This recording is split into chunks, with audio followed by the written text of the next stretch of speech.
Hi hello friends, welcome back to my channel. ಇವತ್ತಿನ special recipe ಏನಂದ್ರೆ ನಾವು ಸ್ಟ್ರೀಟ್ಗಳಲ್ಲಿ ತಿನ್ನೋವಂಥ ಫಿಂಗರ್ ಚಿಪ್ಸ್ ರೆಸಿಪಿ ರೀ. ಭಾಳ ಅಂದ್ರೆ ಭಾಳ ಟೇಸ್ಟಿಯಾಗಿ ಬಂದಾವು.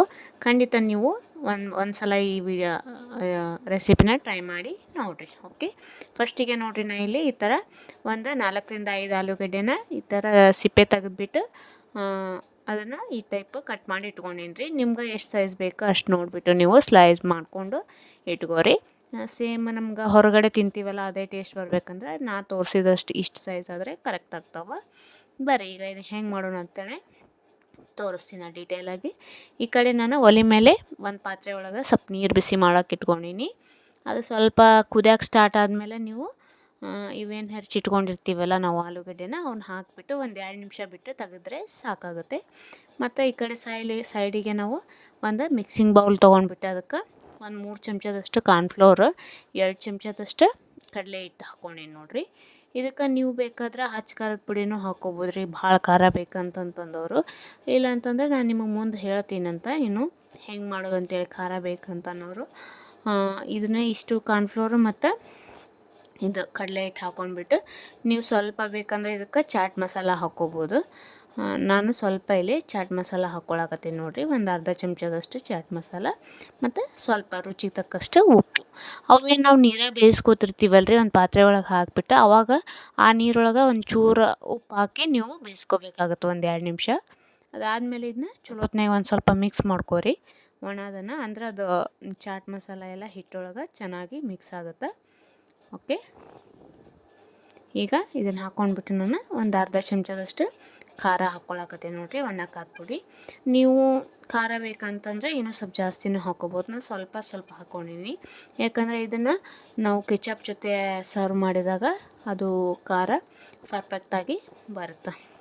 ಇದಕ್ಕೆ ನೀವು ಈಗ ನಾವು ತೆಗೆದಿಟ್ಕೊಂಡಿರ್ತೀವಲ್ಲ ಅದು ನೀರು ತೆಗೆದ್ಬಿಟ್ಟು ನಾವು ಪೊಟ್ಯಾಟೋನ ಒಂದು ಪ್ಲೇಟಿಗೆ ಹಾಕ್ಕೊಂಡು ಇಟ್ಕೋಬೇಕು ರೀ. ಅವನ್ನ ಹಾಕ್ಕೊಂಡ್ಮೇಲೆ ಇದಕ್ಕೆ ಸ್ವಲ್ಪ ನೀವು ಇವು ಪೊಟ್ಯಾಟೊ ಹಾಕಿದ ಮೇಲೆ ಸ್ವಲ್ಪ ನೀರು ಹಾಕ್ಕೊಂಡ್ಬಿಟ್ಟು ಕಲಿಸ್ಕೋಬೇಕಾಗತ್ತೆ.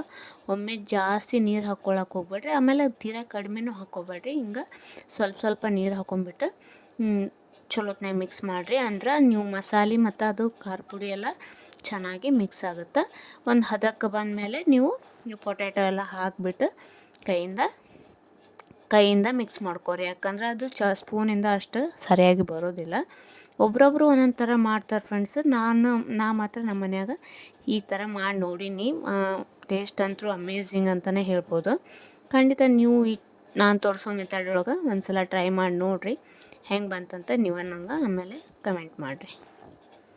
ಓಕೆ, ಈಗ ನೋಡಿರಿ ಈ ಟೈಪ್ ಸ್ವಲ್ಪ ಬಿಸಿ ಅದಾವ್ರಿ ಆಲೂಗಡ್ಡೆ, ಅದಕ್ಕೆ ನಾನು ಈ ಟೈಪ್ ಸ್ಪೂನಿಂದ ಕಲಿಸ್ಕೊಂಡಿದ್ದೆ. ಈಗ ಕೈಯಿಂದ ಕಲಿಸ್ಕೊಳಕತ್ತೀನಿ. ಹಾಗೇನಾರ ನಿಮ್ಗೆ ಕರೆಕ್ಟಾಗಿ ಹದ ಗೊತ್ತಾಯ್ತು ಅಂತಂದ್ರೆ ಓಕೆ ಅಂತ ಹಂಗಿದ್ರೆ ಬಿಟ್ಬಿಡ್ರಿ. ಇಲ್ಲ ಅಳಕಾಯಿತು ಅಥವಾ ಗಟ್ಟಿ ಆಯ್ತು ಅಂದ್ರೆ ನೀರು ಹಾಕೋರಿ. ಅಳಕಾತಂದ್ರೆ ಸ್ವಲ್ಪ ಇನ್ನೊಂಚೂರು ನೀವು ಕಾರ್ನ್ಫ್ಲೋರ್ ಅಥವಾ ಅಕ್ಕಿ ಹಿಟ್ಟು ಅದಕ್ಕೆ ಆ್ಯಡ್ ಮಾಡ್ಕೊರಿ. ಓಕೆ, ಅದನ್ನಷ್ಟು ಕಲಿಸ್ಬಿಟ್ಟು ಒಂದು 2 ನಿಮಿಷ ಸೈಡ್ ಇಟ್ಬಿಡೋಣ. ಈ ಕಡೆ ಎಣ್ಣೆ ಕಾಯಕ್ಕೆ ಒಂದು ಕಡಾಯಿ ಒಳಗೆ ನಾನು ಎಣ್ಣೆ ಕಾಸಕ್ಕಿಟ್ಟಿನಿ ನೋಡಿರಿ. ಒಂದು ಫಸ್ಟಿಗೆ ಸ್ಯಾಂಪಲ್ ನಾನು ಹಾಕಿ ನೋಡಾಕತ್ತೀನಿ, ಅಂದ್ರೆ ಎಣ್ಣೆ ಚಲೋತ್ನಾಗ ಕಾದೈತೆ ಇಲ್ಲ ಅಂತಂದ್ಬಿಟ್ಟು. ಇದಕ್ಕೆ ನೀವು ಮೀಡಿಯಮ್ ಫ್ಲೇಮ್ ಇಟ್ಕೊಳಕ್ಕೆ ಹೋಗ್ಬೇಡ್ರಿ. ನಾನು ಸಜೆಸ್ಟ್ ಮಾಡೋದು ಏನಂತಂದ್ರೆ ಯಾವುದೇ ಆಗಲಿ ಫ್ರೈ ಮಾಡಬೇಕಾದ್ರೆ ಮೀಡಿಯಮ್ ಫ್ಲೇಮ್ ಇಟ್ಕೊಂಡ್ರೆ ನಾವು ಸರಿಯಾಗಿ ಅದು ಫ್ರೈ ಆಗೋದಿಲ್ಲ ಮತ್ತು ಎಣ್ಣೆನೂ ಭಾಳ ಹಿಡಿತಾವೆ. ಈ ಟೈಪ್ ನೀವು ಒಂದೊಂದು ಹಿಂಗೆ ಕೈಯಿಂದನೇ ಇದು ಸಪ್ರೇಟ್ ಮಾಡಿ ಬಿಡಿಸೋದ್ರಿಂದ ಒಂದಕ್ಕೊಂದು ಅಂಟೋದಿಲ್ಲ. ಈ ಟೈಪ್ ಹಾಕೋದ್ರಿಂದ ಒಂದು ಸ್ವಲ್ಪ ಅಂಟ್ತಾವೆ, ಬಟ್ ಆದ್ರೆ ಆಮೇಲೆ ಅವು ಬಿಟ್ಕೊತಾವೆ, ಏನು ಕಷ್ಟ ಆಗೋದಿಲ್ಲ. ನೋಡಿರಿ ಈ ಟೈಪ ಹೈ ಫ್ಲೇಮ್ ಒಳಗೆ ಇಟ್ಕೊಂಡ್ಬಿಟ್ಟು ನೀವು ಒಂದು 5 ನಿಮಿಷ ಫ್ರೈ ಮಾಡ್ಕೊರಿ. ಓಕೆ, ಮತ್ತು ಎಣ್ಣೆನೂ ಜಾಸ್ತಿ ಹಿಡ್ದಿಲ್ರಿ, ಭಾಳ ಅಂದ್ರೆ ಭಾಳ ಟೇಸ್ಟಿಯಾಗಿ ಬರ್ತಾವೆ. ನೀವು ಖಂಡಿತ ನಮ್ಮ ಚಾನಲ್ನ ಏನಾದರೂ ಹೊಸದಾಗಿ ನೋಡಾಕತ್ತಿದ್ರಿ ಅಂತಂದ್ರೆ ಸಬ್ಸ್ಕ್ರೈಬ್ ಮಾಡಿಕೊಂಡು ಹಂಗೆ ಪಕ್ಕದಾಗಿರೋ ಬೆಲ್ ಐಕನ್ನ ಪ್ರೆಸ್ ಮಾಡಿರಿ. ನಾನು ಭಾಳಷ್ಟು ವೀಡಿಯೋಸ್ ಎಲ್ಲ ರೆಸಿಪಿಗಳ ಹಾಕೀನಿ ರೀ ಆಲ್ಮೋಸ್ಟ್.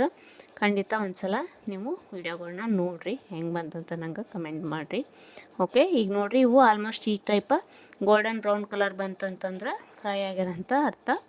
ಈಗ ಅದನ್ನ ಒಂದು ಟಿಶ್ಯೂ ಪೇಪರ್ ಮೇಲೆ ಅಥವಾ ಒಂದು ಪೇಪರ್ ಹಾಕಿಬಿಟ್ಟು ನೀವು ಕೆಳಗೆ ಸರ್ವ್ ಮಾಡ್ಬೋದು. ಇದ್ರ ಜೊತೆ ಕೆಚಪ್ ಇದ್ರೆ ಸಾಸ್ ಅಥವಾ ಕೆಚಪ್ ಇದ್ರೆ ಭಾಳ ಅಂದ್ರೆ ಭಾಳ ಟೇಸ್ಟಿಯಾಗಿ ಬರ್ತಾವೆ ರೀ. ಸೇಮ್ ನಾವು ಹೊರಗೇನ ತಿಂತೀವಲ್ಲ ರೀ, ಹೊರಗೆ ಹೋದಾಗ ಫಿಂಗರ್ ಚಿಪ್ಸ್ ಆ ಥರ ತಿನ್ನೋದಕ್ಕಿಂತ ಅದೇ ಅಷ್ಟೇ ಇದರಲ್ಲಿ ನಾವು ಮನ್ಯಾಗ ಮಾಡಿಕೊಂಡು ಫ್ಯಾಮ್ಲಿ ಎಲ್ಲನೂ ಎಂಜಾಯ್ ಮಾಡ್ಬೋದಂತ ನನ್ನ ಅಭಿಪ್ರಾಯ. ಖಂಡಿತ ನೀವು ಈ ರೆಸಿಪಿನ ಒಮ್ಮೆ ಮನ್ಯಾಗ ಟ್ರೈ ಮಾಡಿರಿ. ಹೆಂಗೆ ಬಂದಂತ ನಾನು ನಿಮ್ಗೆ ತೋರಿಸ್ತೀನಿ ಫೈನಲ್ ಆಗಿ. ಎಷ್ಟು ಕ್ರಿಸ್ಪಿಯಾಗಿ ಬಂದಾವ ಗೊತ್ತೇನು ರೀ. ಇದು ನಿಮ್ಗೆ ಸೌಂಡ್ ನೋಡಿದ್ರೆ ಗೊತ್ತಾಗ್ತಿರ್ಬೇಕು ಯಾವ ಟೈಪ್ ಬಂದಾವ ಅಂತ ಹೇಳ್ಬಿಟ್ಟು, ಕುಟುಂಬ ಅಂತ. ಆಮೇಲೆ ಒಳಗೂ ಅಷ್ಟೇನು ಸಾಫ್ಟ್ ಆಗದವ್ರಿ, ಮತ್ತು ಒಳಗಂತೂ ಏನು ಗಟ್ಟಿ ಇಲ್ಲ. Thank you.